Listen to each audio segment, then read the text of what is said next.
What's up, everybody? Welcome to today's video, which is all about how to stay active on quarantine, or how to start incorporating physical activity into your everyday life, or at least every week life while we're still on quarantine. If you haven't gotten to the flow of it, this video is for you. I want to offer you some very simple, what was the word I'm looking for?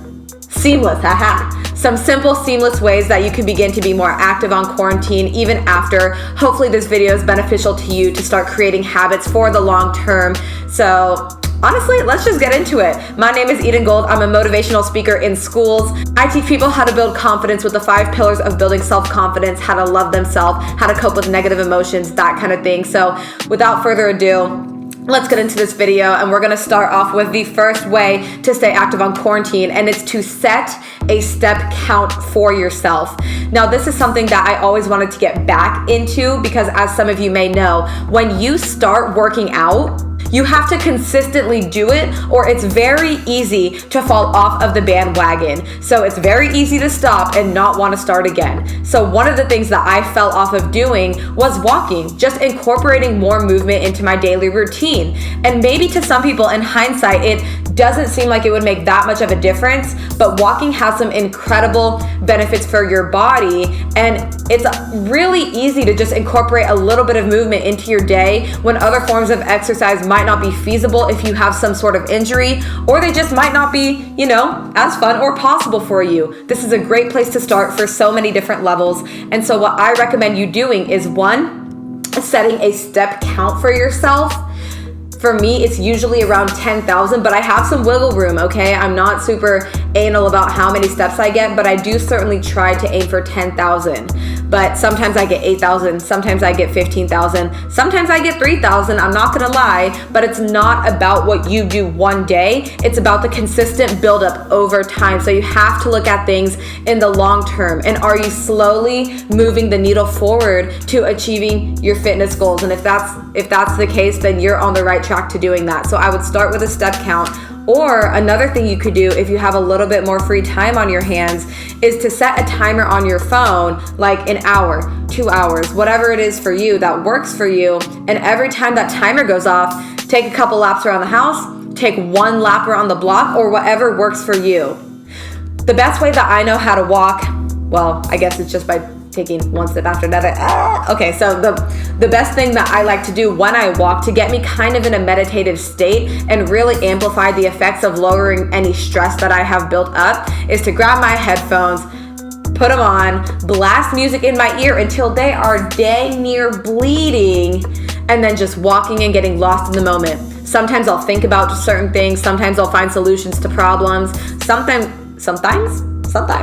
Sometimes I'll be posting on social media, so it really just depends, but that would be the first and easiest way to do it. And what happens with everything that I'm going to be telling you today is, over time, it starts to become a part of your regular routine, and it feels a little bit weird not to do it. So of course you have to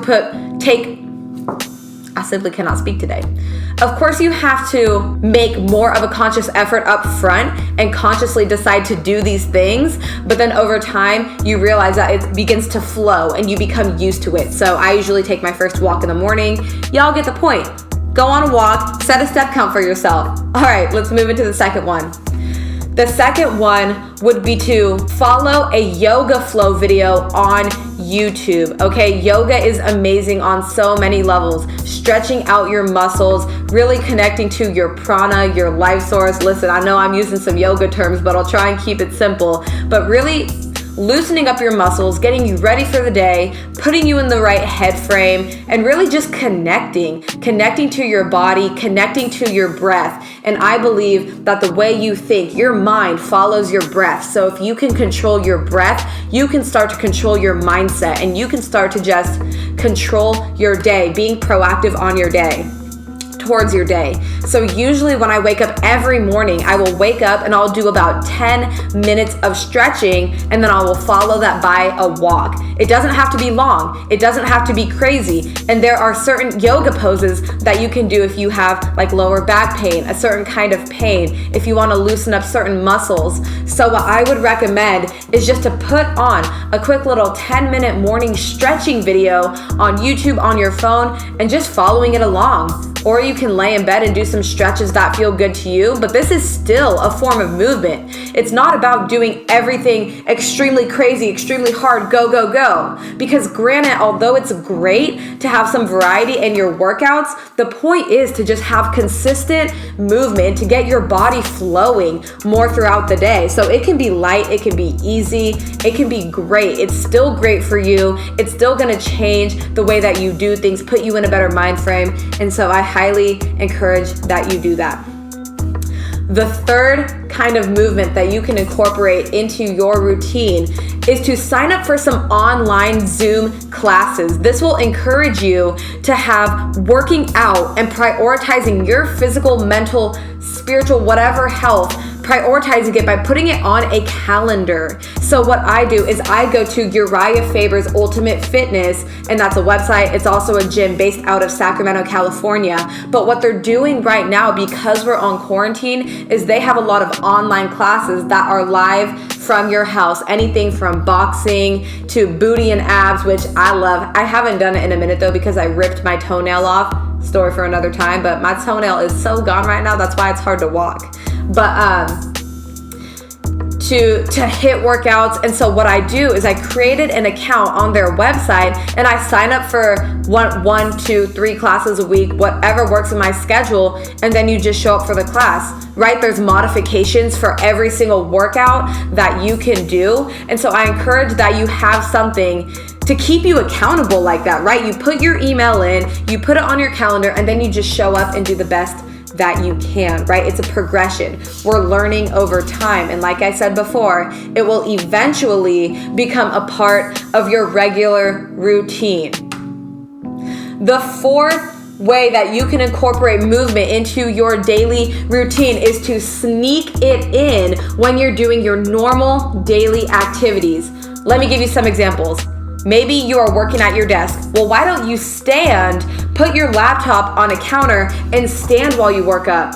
Every 10 minutes, stand for 5 minutes. Standing more than you're sitting, it's better for your posture, it's better for your health.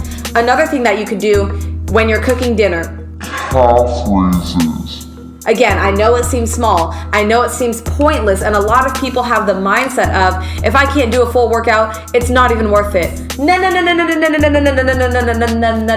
That is not true. We want consistency and a little bit here or there so we can have consistent movement throughout our days. I promise you that is better for you than just one quick burst and then you feel like you're done for the day. Try to go for small increments of consistency throughout the course of the day. And then if you can or have time for it, do a big powerful workout, and that's amazing. But try and sneak it in where you can. Watching TV, can you do 10, 15, 20 squats, 20 sit-ups, 10 push-ups, 20 push-ups on a commercial? Absolutely you can. That's something easy that you can do. And if you want to be held accountable for that, find somebody who will encourage that you do that. Bribe yourself, okay? Give yourself, a nice self-care night, a spa night, your favorite dinner, I don't know. Find somebody to hold you accountable that you can check in with after, or keep track of your progress. So by the end of quarantine or by the end of the year, the month, whatever, you can look at how many more exercises or workouts that you got in. And that honestly sounds pretty amazing to me, right? It's little things. And then the next thing, that's the next and final way that you can incorporate movement into your life on quarantine and far after follows the last one that I just said. And it's to invest in something that you've always wanted to do, but you haven't. And if you're lacking motivation, I have videos on motivation that you can check out on your own time, but you can also, again, use the accountability factor and find a community to support whatever it is that you're doing. Post about it on social. Find people to join you. Find free videos. Like, have you wanted to try and dance but haven't? I did. So I spent about a week or two shuffle dancing and practicing my way. I know it's not that good. Please do not judge me. But I practiced dancing for a while, 10 minutes, 20 minutes a day, 20 minutes every other day. Does not matter. Have you wanted to try boxing? I've invested a lot of time into practicing my shadow boxing. I don't need a bag to box. I don't need a sparring partner to box, but it's all about putting in consistent little bits of effort. Eden, stop saying that. They get the point. But do you get the point? So all I'm saying is whatever it is that you've wanted to try, what kind of movement have you wanted to try? Maybe it incorporates picking up some dumbbells from a Big Five or ordering them on Amazon. Having a small pair of dumbbells can be used for so many different things. Is it a power flow yoga? Have you wanted to practice getting your push-ups down, calisthenics, like I said, dancing, boxing, HIIT training, running? This is a perfect opportunity to do that.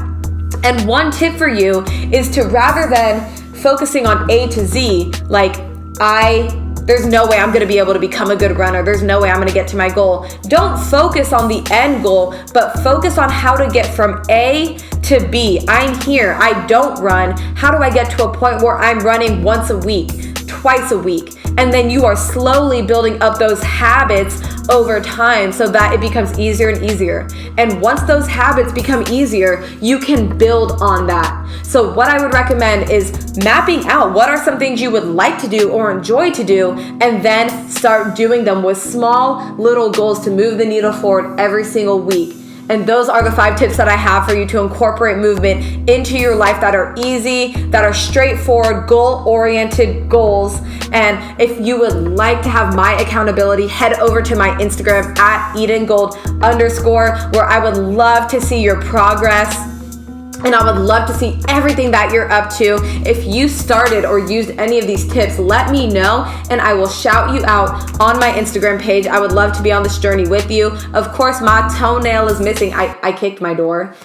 So of course my toenail is missing right now, so it's a little bit harder for me to work out, but I'm trying to have grace for that and not beat myself up. Guys, this is a fun time. It's a good opportunity to learn. It's a fun time to learn, so I hope you'll take advantage of that. Subscribe to my channel. It would mean the absolute world to me. We're all about building positive and uplifting habits for your future.